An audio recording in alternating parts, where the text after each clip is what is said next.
Alright, so here is video just showing the larvae that I had left in the bin. They're eating the mixture of food that I made. And like I said, from now on I'm always going to put green peas in with my food for every single insect that I raise for the rest of my life, because grain mites are always the number one threat to me. And I can seriously, honestly say that I have not seen one single mite since I've started using the green pea powder. I mean, I may have seen one. I think I may have seen them like the first day that I put it down, because they hadn't eaten it yet. But I've been checking every day, and every day I would see at least a few mites moving around. Like, I'm looking right now while I'm making this video. They like to hang around on, well, maybe they don't like to hang around on the charcoal, but it's very high contrast on the charcoal, so it's incredibly easy to spot them when they're on the charcoal. Oh, cool, they're coming up by the charcoal again, the larva. Actually, seeing them coming up by the charcoal with the food on it is what inspired me to start making this video today. There's like 3 of them, and made me think of like the 3 little pigs, even though, they're not pigs, but they do eat like pigs, I guess. They were cute looking.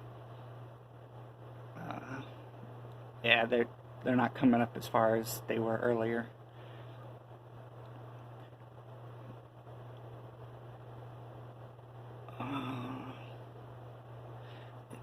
Actually looks kind of like that fly that is on the PVC ramp. May have eggs in it. I don't know if it's just the grainy texture of the food that's kind of covering that clear section of the fly, but it kind of looks like a whole bunch of little dots.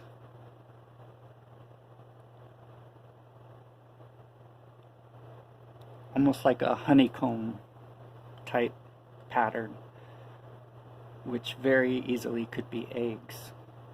I don't know for a fact, but I believe that little clear window that they have is where you can see eggs. And there was a fly last night that I saw laying new eggs in the cardboard, and it laid the eggs not over top of this bin.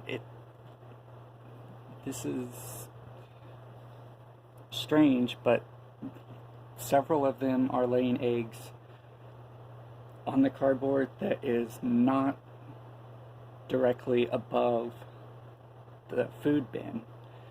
And that's annoying to me, because if they fall, they're going to fall outside of the bin, and although I have some green pea powder spread out all over the bottom of the bin, I'm not really making sure I'm putting water there too.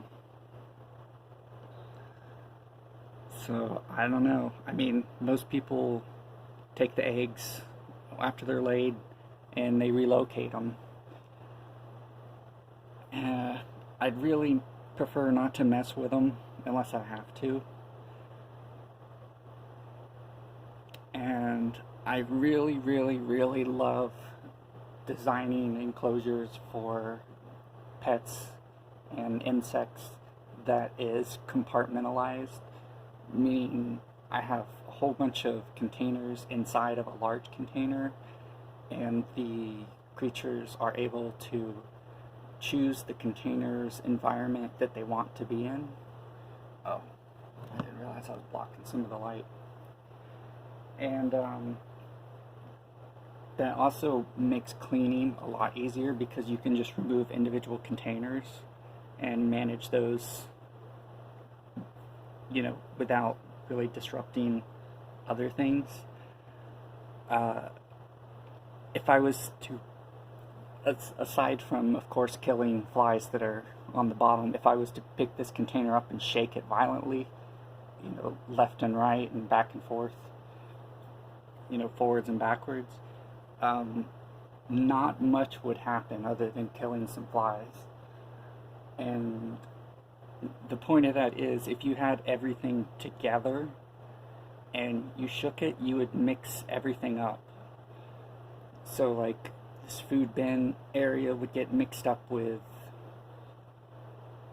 the place where the prepupa are climbing into, although I guess you would have to have a separate container for that, so maybe that doesn't matter. But like when I was raising isopods, which are roly-polies, pill bugs, wood lice, whatever you want to call them, this is the same enclosure that I used, and I had all different kinds of environments set up: damp areas, completely dry areas, tons and tons and tons of fake plants and vines and stuff for them to crawl on and go in and out of different enclosures. And ironically, originally, this was an enclosure for snails and slugs, and then I transitioned to isopods, and now I've transitioned to black soldier flies. So this setup wasn't really designed for black soldier flies initially. I kind of changed a few things around to favor them. That's why in some of the videos you'll see there's like a copper line around the plexiglass, and the purpose of that was, some people claim that snails won't climb on copper, even though they do. It's supposed to give them a mild electrical zap and discourage them from climbing on it, but that doesn't really work. Most of them don't care, they just climb over it. And I was wanting to keep the plexiglass area clean so I could see them. With isopods, of course, that's not an issue, but I left it on anyway because it doesn't really matter. It kind of makes sure that I can see the, I'll always know where the tape is because it stands out more than anything else. And in case you're wondering, so what I did,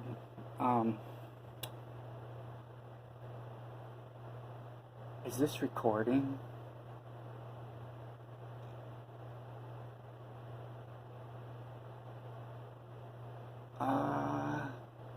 I think it's recording. Yeah, okay. Thank goodness. Alright. So, when I put this plexiglass in, what I did was I put a layer of hot glue first to hold it, and then I put a layer of some kind of silicone caulking or something that was clear, like for all weather or something like that, made for plastic or plexiglass. I think it was sold right next to where the plexiglass is because it's like recommended for fusing plastics. So I put that down, and then I put another layer of hot glue. So what that does is, if the first hot glue layer fails, then I have the layer of the silicone, and then if that fails, then I have another layer of hot glue. And as I can see, if I look at it, I can see that some of the areas of the hot glue have created tiny little gaps where maybe it, like a hairline little area, and I can see like tiny little specks of debris that have fallen down and landed on the silicone caulking type barrier. And that's exactly why I have several layers. You trust one layer and it fails, then you're screwed. You do 2 layers and both of them fail, then you're screwed. You do 3 layers, and all 3 of them fail. I mean, that's pretty bad. But that's what I would recommend. Hot glue is actually a really, really cool thing to use for hobbies. But, you know, just like with this, I wouldn't rely 100% on hot glue for anything. I would use it as an additional thing. Use it kind of to protect what you are actually using to hold things together, you know?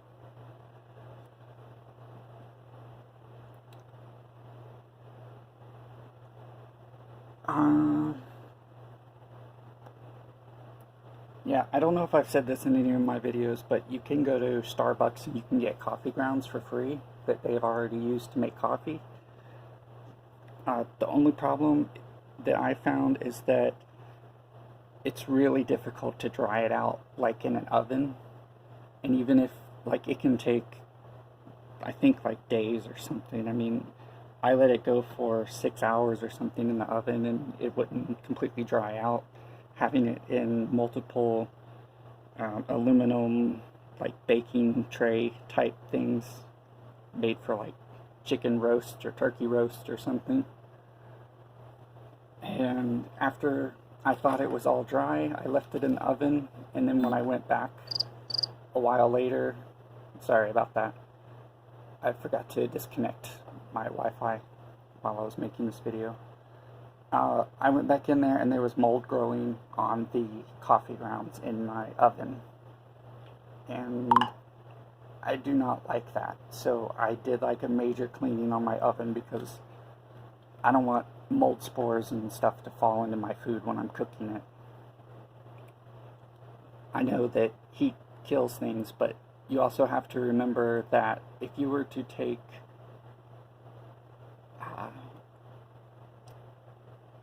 okay, if you I'm trying to think of a way of saying this that isn't completely disgusting, so, or offensive. So if, let's say you were to take roadkill that's been decomposing outside for a long time and it smells really bad, if you were to take that home and heat it up really hot and cook it, yes, you'll kill everything, but the things that were alive, the bacterias and stuff that were eating it, they're giving off toxic chemicals and stuff. So even if you kill everything, you're still eating toxic stuff. Alright? So just keep that in mind for whatever I was talking about. I got distracted because I was visualizing everything. I'm thinking about trying to make daily videos. I don't think it's going to be that easy for me to come up with something to talk about every day. I don't really have any plan. Other than my ultimate plan would be someday to make like the ultimate guide to raising black soldier flies indoors under completely artificial conditions, which is what I'm doing now. Raising them under 100% artificial conditions. There's zero sunlight. Not even like sun coming from, well, okay.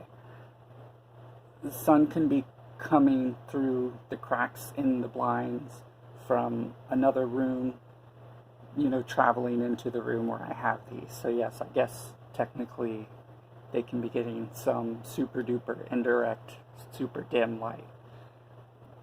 If you want, you know, I'm not raising these in a basement, in other words. But I wouldn't consider that to really count, because when I raised them just in another location in the same area where I didn't use any supplemental light, there was zero breeding and zero egg laying. So I don't think that the few photons of light from the sun that happen to reach this area make any difference at all.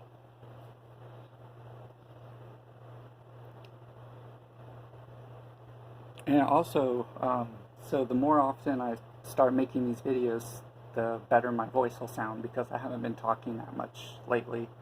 So when I talk for, 10 minutes or something, my voice starts going out. So that's one good motivation for me to start making these videos again.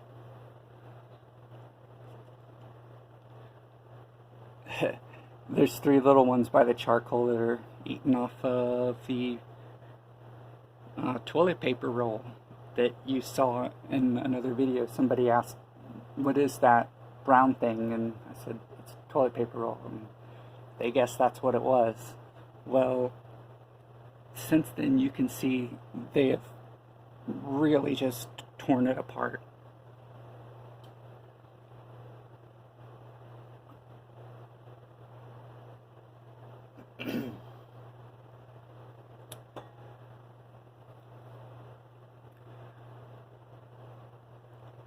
So,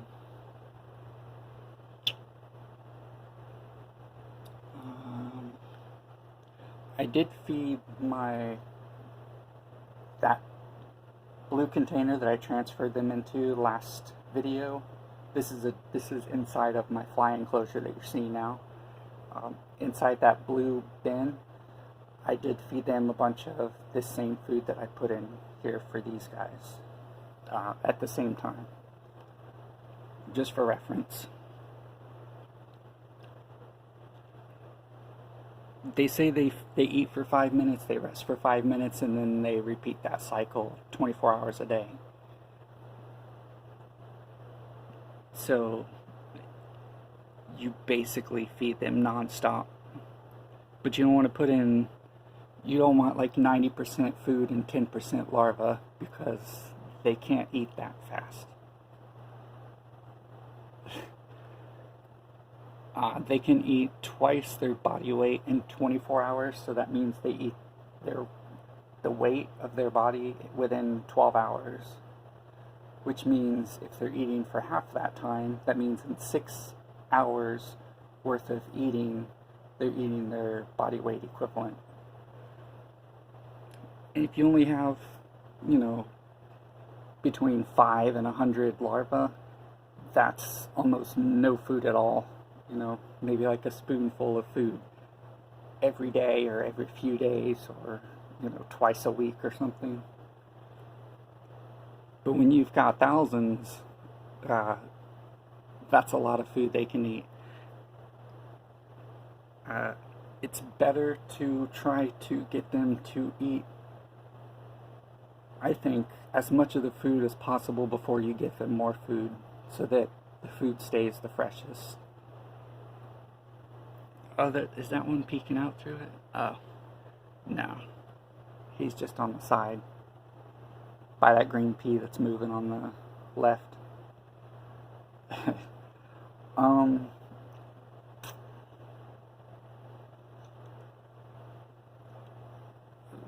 see. Minute and a half until I'm at 20 minutes. I'm not trying to make a 20-minute video, but now I am. Oh, what else could I say?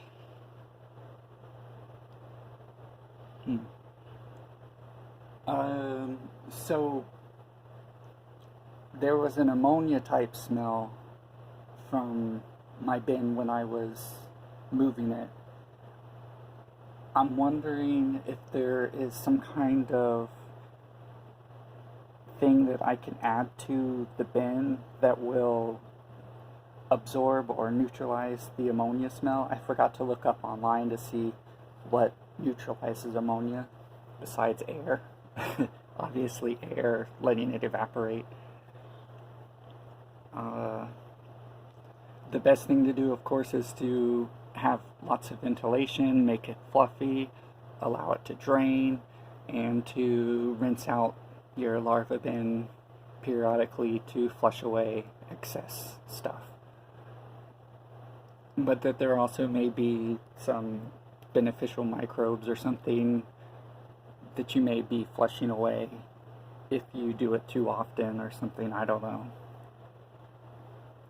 I honestly don't know, but typically it's better to keep your conditions clean than it is to let them go extremely foul with the concern that you may be getting rid of beneficial microbes or something. You know, you have to draw a line somewhere. Also, so this video is 30 frames per second. So when I switch it to 60 frames per second, it drops the resolution a ridiculous amount. I don't know why, but that's just what it does. I thought this phone was capable of doing 60 frames per second at full resolution, but it's not. Well, oh well.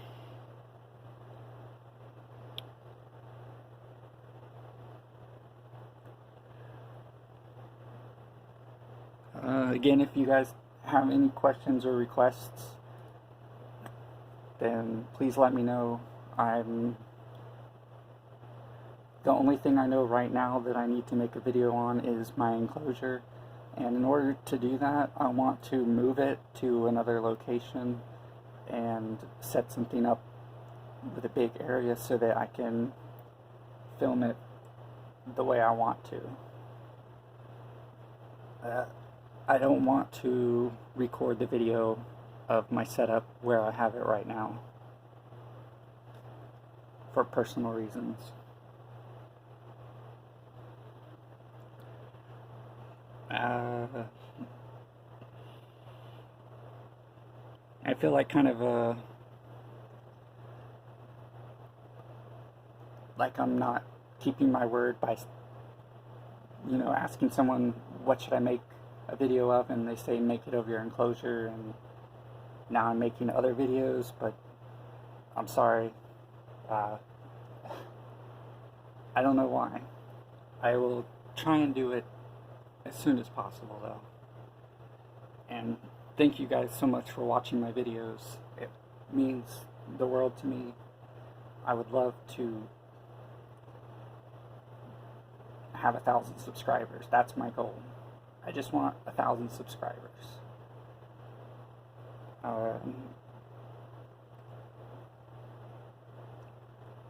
So if you guys are subscribed to my channel because of my game development videos, and you're seeing all these videos on black soldier flies and mealworms and crickets, and you're like, where are all your game dev videos? Just let me know. You know, tell me, hey, make some more game dev videos on Unity or ClickTeam Fusion or whatever. Because I've thought about making videos going through the tutorials of ClickTeam Fusion for making video games, and doing it like live to where people can join in and go through the tutorials with me, and then if they run into any issues or something, I can help them to overcome it. And my idea would be like maybe once a week to do a live tutorial thing where people can join in. Maybe do it on different days, you know. Maybe like do it on do it like every 8 days, so that it would be like Monday one week, Tuesday the next week, Wednesday the next week, Thursday the next week. Maybe even doing it different times a day. I don't know. Of course, the best thing to do would be if people would say, hey, can you do a live stream on this day at this time? And I'd say yes, okay. And then I do it at that time to ensure that everybody that wants to interact with it is able to. And my idea with it too is that if I go through these tutorial lessons enough times to where I've completely memorized them and I don't even need to look at it, I think my understanding of game development coding will increase, and when I'm making my own actual games, I think it'll make it easier for me. And if it does for me, I think it would for other people. So it seems like a real win-win situation. The only issue I'm having right now is that when I go to run the game, like to test it, it's opening in a new window, and that window doesn't get captured. It's like a unique ID every time, it seems like. So I have to go in and like manually tell it to capture that window every time I would test the game to show it, so that's annoying.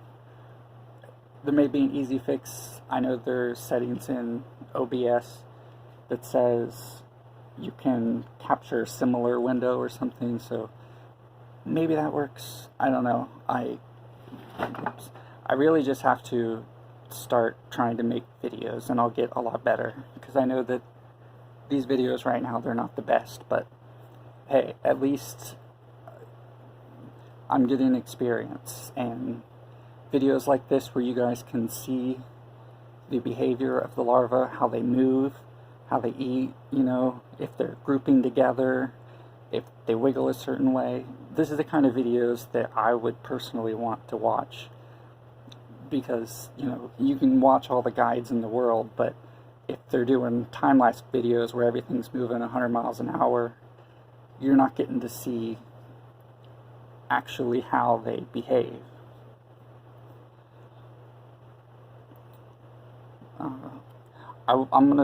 The video's I'm almost going to stop it. So if you look at the head of the black soldier fly, you can see it's kind of like an orange, oh come on,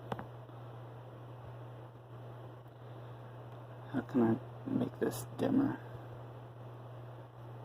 You can see it's kind of like orange, so that's the most important thing to look for to identify the difference between black soldier fly larva and housefly larva and forward gnat larva and other things. They have blackish, greenish, bluish colored heads, and the black soldier fly has this nice orange type color. Living Web Farms says it's all about how they wiggle, that the black soldier flies are slower and less erratic, but that can be kind of hard to identify, because if the housefly larvae are moving slow and the black soldier fly larvae are moving fast, you could say that you could get them mixed up easily. But the color of their heads, that is, to me, that's the biggest thing. I also kind of wonder why these aren't called like an armadillo type thing, because roly-polies are called Armadillidium vulgare, and the reason they call them Armadillidium is because they're kind of like an armadillo, how it's like roof tiles overlapping, and the black soldier fly larva definitely has that same thing, whereas stuff like houseflies, they just have like rings around their body. If anybody ever needs help with identifying black soldier fly versus housefly,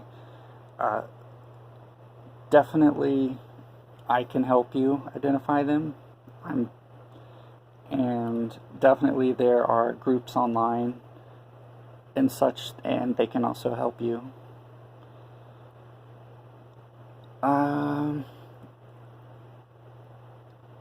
I'm tempted to try and make this video go for 30 minutes now.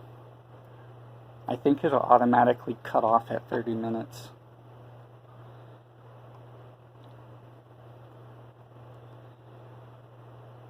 But yeah, I've raised a lot of different bugs in my life, and black soldier flies have definitely become my favorite.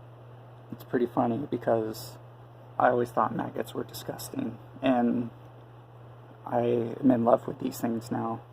They're like the most exciting and important part of my life right now. They're extremely fascinating to me. The fact that they turn into a fly that looks like a wasp, that's just awesome. And that the flies, they're so friendly. It's almost like they want to be on you. Like they want you to hold them. It's pretty funny. Alright, so I'm going to try and start making daily videos, or, you know, at least one video a week, something. So, thanks everyone for watching.